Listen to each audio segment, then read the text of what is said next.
You're watching Famous Game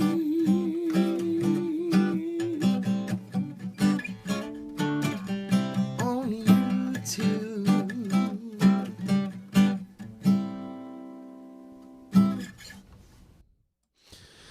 You know, when you've got a $10 stock and it goes up $10, you're like, wow, it went up $10, and that's a 100% move, right?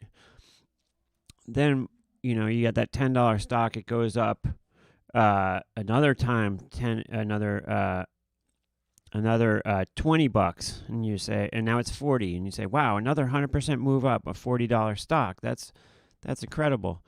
And then maybe the stock gets higher and higher, and pretty soon, once you've got a stock that's like $200, it can go up $40 in one day, and now it's only a 20% move.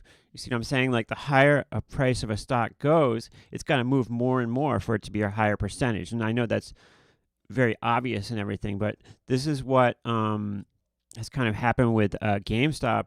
And so when you've got a stock like AMC that's still only like $8, $9, that moves up $2, and you've got like a 20% move. And thus, you know, AMC moving just a buck or two actually makes a bigger percentage move, a bigger move as far as making you more money if you invest the same amount of money in AMC as in GameStop at some point.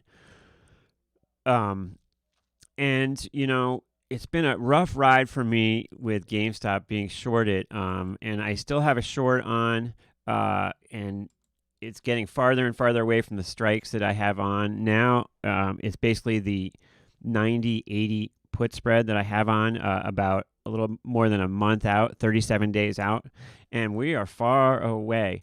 You know, every day GameStop's been going up, up, up, up. Now, there has to be, you know, even if you are the biggest, like, diamond hands, hodl guy, there has to be some point where an equilibrium is reached between buyers and sellers. Something can't just go straight up forever. And even if you're, you know, one of these people who says, oh, it's going to, you know, whatever, name your number, you know, 300, 3,000, 30,000, there's some equilibrium that is reached at some point. And when you see the move, you can see the stock chart behind me. When you see a move where it's just, well, the popular term of last couple of years is parabolic. When stuff's going straight up, you know that can't be maintained forever. So we'll see what happens. We have had this sort of straight up move as of late, and it seems to be. It's retracing a little bit after the open, or before the open here. We're still ahead of the open on Wednesday morning here. And you can see I have the chart right behind me. GameStop's it's off the high a little bit, but who knows? It could go right back up to where it was. If we look at a 20-day chart, this will go down as a historic, I believe, a historic case in the stock market. Let's go back to the 180-day view here, and this really kind of tells the story. We had this huge rip up on a short squeeze, which you know, is interesting, but is you know, widely known how short squeezes work. But the truly interesting part of this whole situation is that after the short squeeze was over here, and really there was a lot of short interest. It was widely reported that the short interest was over 100% here. As this spiked. But the truly extraordinary thing is, after that, kind of in the aftermath of all that, we had these other up moves when there wasn't as much short interest at all. In fact, short interest was down to, I believe, 30%. It got a little higher once we made this second up move. You know, it was up to $200, and then back down a little bit. But now the short interest is very low, and yet we've still had this amazing rally. And, you know, as best I can tell, there aren't all that many fundamentals to justify it. Yes, they have hired some new people. They notably hired this gentleman Cohen from Chewy, and they're trying to transform the business. But the rally and the move has been very much largely on hype, and it's just really extraordinary that this chart is a really unique chart that I've really never seen anything exactly like that in my trading days, which started back in 1993. And another unique thing is that I actually kind of got into it with somebody on Twitter the other day. I don't usually I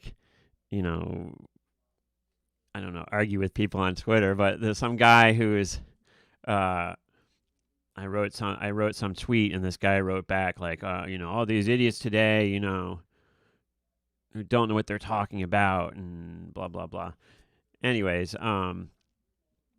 I try to stay above the fray as far as responding or taking the bait from people, but I had one little exception to that rule, which happened yesterday, I think. But yeah, it's been a frustrating week for me once again. I've been short GameStop, and it has been really in my face, I guess is the only way of really putting it. Let me see if I can pull up this tweet that I was talking about. In the meantime, the VIX and the short vol trade is hanging in there. Yes, and I see Richard Bruce, one of my subscribers, talking about Bitcoin again as Bitcoin has rallied back, has come back.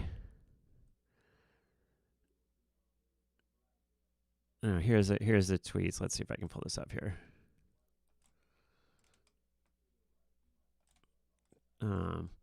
This is from like a couple days ago. Let's see if it's gonna let me.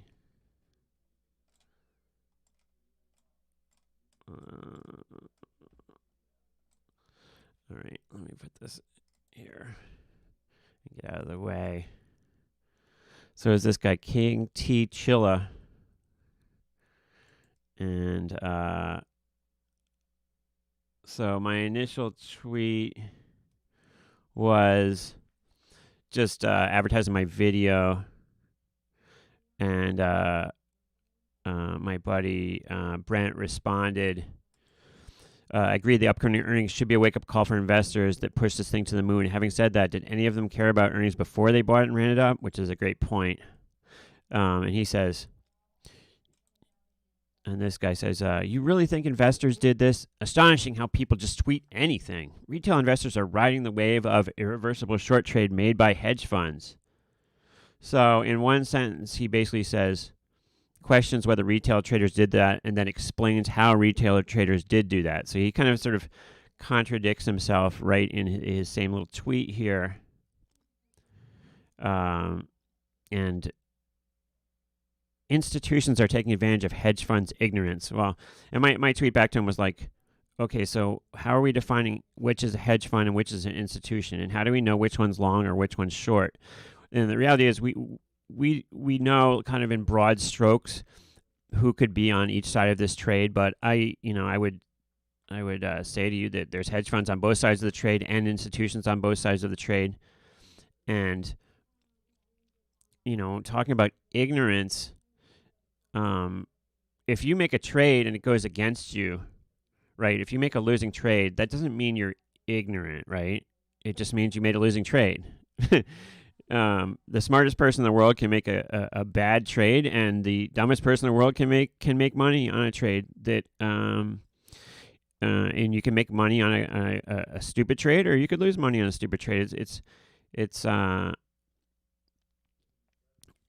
you make money on a trade does not define your mental capacity, I guess, which is kind of an obvious thing to say, but nonetheless.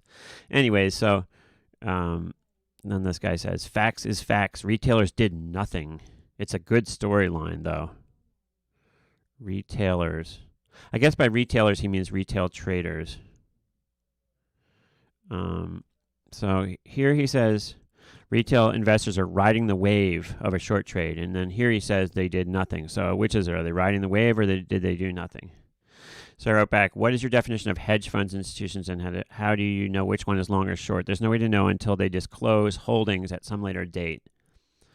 Anyway, so there is my tweet I guess I wasn't. It wasn't really that exciting of like a back and forth. And then some other person wrote to me, I don't know where you're getting your research, but GME was always a value play. Most were just too stupid to realize it. GME is a tech company, didn't you know? And I guess to that, I would say it's not a value play anymore, right? I don't think anybody would say that this is drastically undervalued, no matter how you feel about it.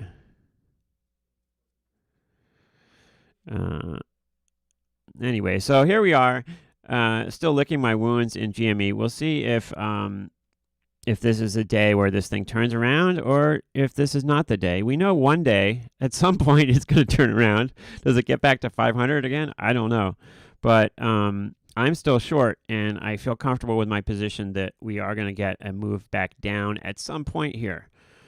All right, on to UVXY, VXX, and whatnot. We have a very healthy, once again, curve in the VIX term structure. Now, I wanted to state once again, just to keep everybody updated, it's kind of confusing the way the media does the whole stimulus thing right now, but just to keep you up on the whole stimulus thing, where we are right now is that the House of Representatives is supposed to meet this morning and finalize the vote on the stimulus, and then it will go to the president's desk, which he is very much going to sign into law. So the stimulus thing could be completely over with today. Now, most media is reporting on this as if it's already over, but which makes sense because it is widely thought to pass today. The full thing was that it went to the House of Representatives. The House passed a bill, then it went to the Senate. The Senate changed the bill slightly. One of the things they changed was unemployment. Instead of getting $400 extra a week, you get $300 extra a week now. And instead of it going till the end of August, now it goes to the end of September. And I think there were some other changes as well. And because of those changes to the bill, it has to go back to the House again to be voted on a second time, which is thought to happen this morning, and then to the president. So the bill is very close to being done with. Now, the case to the downside with some of this market would be that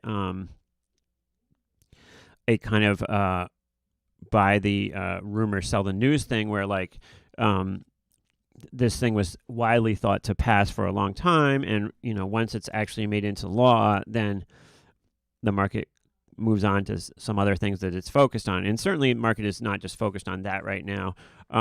As we've talked about in the last video, there are inflation concerns coming in because, of course, we're giving all these people more money, and that is thought of as inflationary. We also see signs of inflation in the commodities. Oil, for example, trading $64 a barrel now.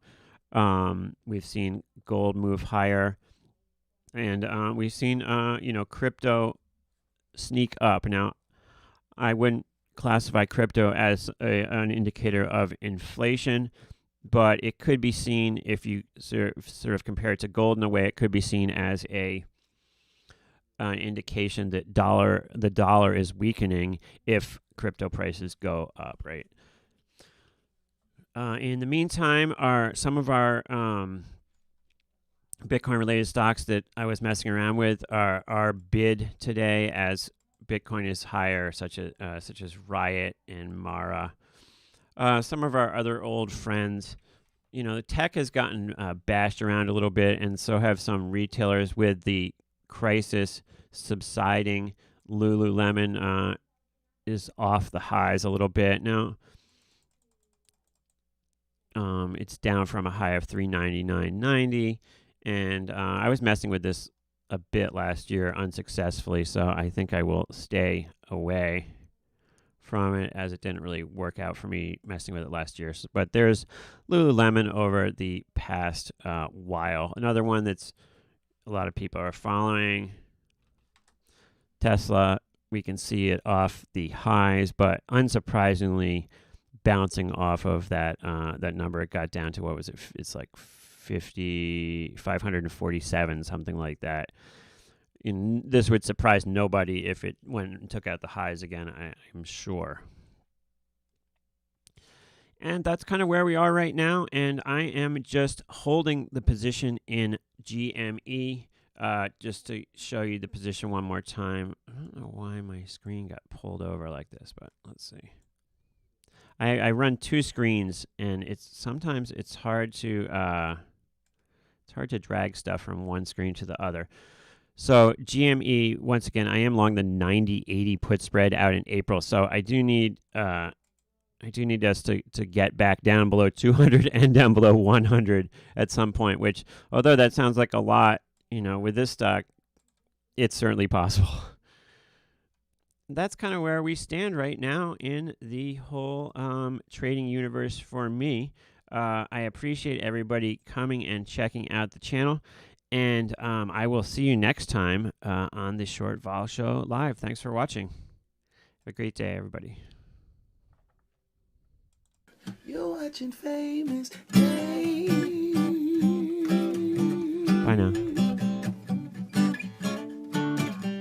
On YouTube.